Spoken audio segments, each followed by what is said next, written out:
देख करके प्रहलाद गदगद हो गए। अरे मैया तुम कहती हो ना सही कि वो परम पिता परमेश्वर एक ही है, अगर वो सत्य ना होता तो आपके बच्चे जीवित नहीं निकलते। क्या बात है। गुड़िया रानी को ये भजन प्रसन्न आया।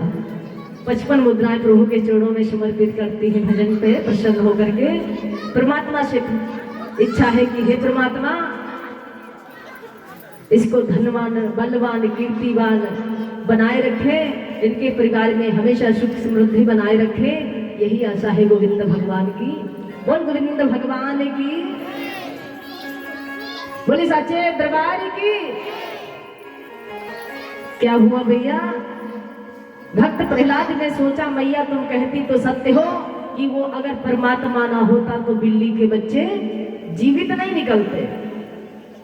और जैसे कहा बिल्ली के बच्चे जीवित नहीं निकलते तो भक्त प्रहलाद ने पूछा मैया उसका नाम बता दो मुझे भी। तो उन्होंने भी बताया कि भैया ऐसा है ना, जो मैं जिस भाव में भजती हूँ उसी भाव में भजो। तो जो भाव से भगवान को भजता है तो परमात्मा को आना ही पड़ता है, क्योंकि परमात्मा को और कुछ नहीं चाहिए, धन नहीं चाहिए, वैभव नहीं चाहिए, यश नहीं चाहिए, सिर्फ उनको चाहिए तो सिर्फ क्या चाहिए? श्रद्धा चाहिए, भक्ति चाहिए, भावना चाहिए, सरलता चाहिए। परमात्मा कहता है निर्मल मन जन सो मोहि पावा और मोहि कपट छल छिद्र न भावा। अरे जो कपट को त्याग देता है मैं तो उसके हृदय में वास करता हूँ।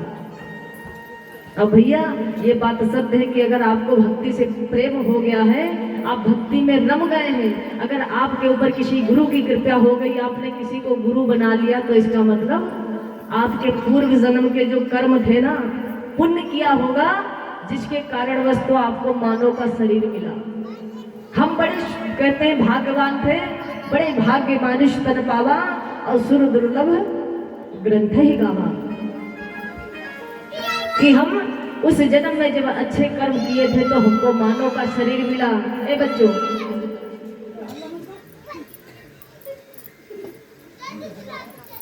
हम अच्छे कर्म किए थे उस जन्म में तो हमको मानव का शरीर मिल गया। अब भैया सौभाग्यशाली हम कब जानेंगे अपने आप को? जब हमको परमात्मा से प्रेम हो जाए, किसी गुरु के चरणों में हमारा मन लग जाए और गुरु की कृपा बरस जाए तो हम परम पिता परमेश्वर को याद करने लग जाए, तब समझो कि हम सौभाग्यशाली हैं। वैसे एक भाग्यशाली के कारण बस भैया मानव का शरीर मिला और 99 जोड़ दो तो सौभाग्यशाली। तो इसलिए परमात्मा से प्रेम करना चाहिए। जैसे भक्त प्रहलाद झूम उठे मैया के संगीत में कि मैया तुम ठीक कहती हो, तुमने अपने घुंघरी की तान को नहीं समझा तो मैया मैं भी नाचूंगा। आज वो भी नाचते हुए झूमते हुए चल दिए,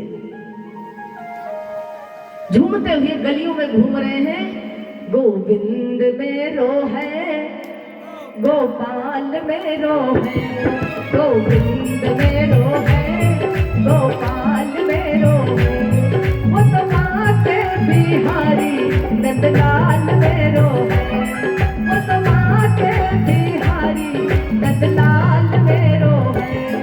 गोविंद मेरो है, गोपाल मेरो है, गोविंद मेरो है, गोपाल मेरो है, गोविंद मेरो है, गोपाल मेरो है, गोविंद मेरो है, गोपाल मेरो है, श्री माते बिहारी नंदलाल मेरो है, श्री माते बिहारी नंदलाल मेरो है, गोविंद मेरो है, गोपाल मेरो है, गोविंद मेरो है, गोपाल मेरो है,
भरने लगे हैं। गोविंद मेरो है, गोपाल मेरो है, मैं किसी को नहीं जानता हूँ, एक ही वो जगत पिता है जो मेरा पिता है। अब भैया विद्यालय में पहुंच गए, वहां क्या देखा कि गुरुकुल में पढ़ाया जा रहा है कि भैया एक ही देवता है जिसका नाम है हिरण्यकश्यप। प्रहलाद ने कहा ये गलत बात, बच्चों में बैठ करके बच्चों को पाठ पढ़ाना चालू कर दिया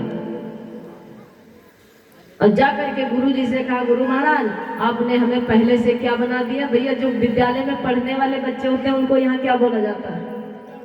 विद्यार्थी नहीं, जो सबसे तेज बच्चा होता है विद्यालय में फर्स्ट डिवीजन, मॉनिटर, मॉनिटर के भैया मॉनिटर, मिनीटर, मॉनिटर भैया अब पढ़े हनाए हैं के हमारे जाने बनाए। तो कहने लगे गुरु महाराज आपने हमें पहले मॉनिटर बना दिया। तो गुरु महाराज हमारा कुछ कहना मानो। गुरु महाराज ने कहा क्या है?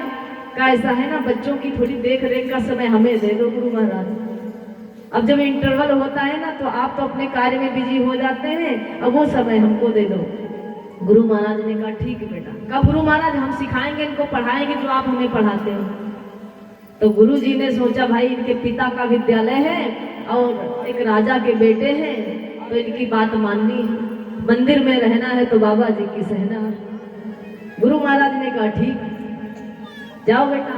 अब समय पा करके प्रहलाद पूरे विद्यालय में हो गया, खड़िया बोलते थे पहले लिखने वाले, उठाया और हर दीवार पे राम राम लिखो पार्टी में राम, कहने लगे लिखो पार्टी पे राम, लिखो हाथों में राम राम राम, लिखो पार्टी पे राम, लिखो हाथों में राम राम राम, आज चलते हैं राम के पास, लिखो पार्टी में राम, लिखो पार्टी में राम राम राम।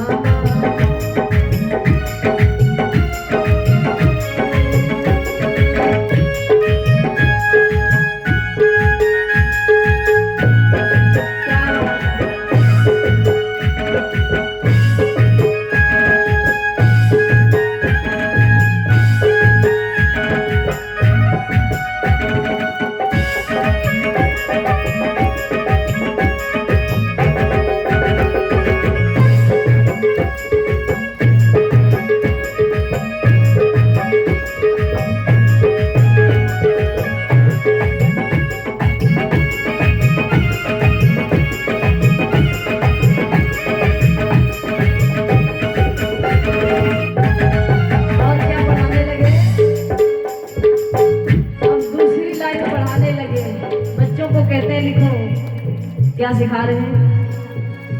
आदर्श बनो, आदर्श बनो, नेक बनो, देश को बलिदान हमारा, बलिदान हमारा, सत्य दिखाए विज्ञान हमारा।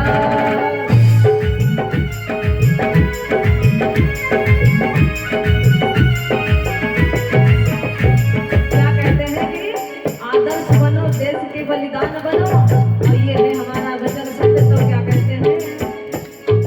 आएगा इसी वक्त जो मैं अमर की बात सुनाता हूँ,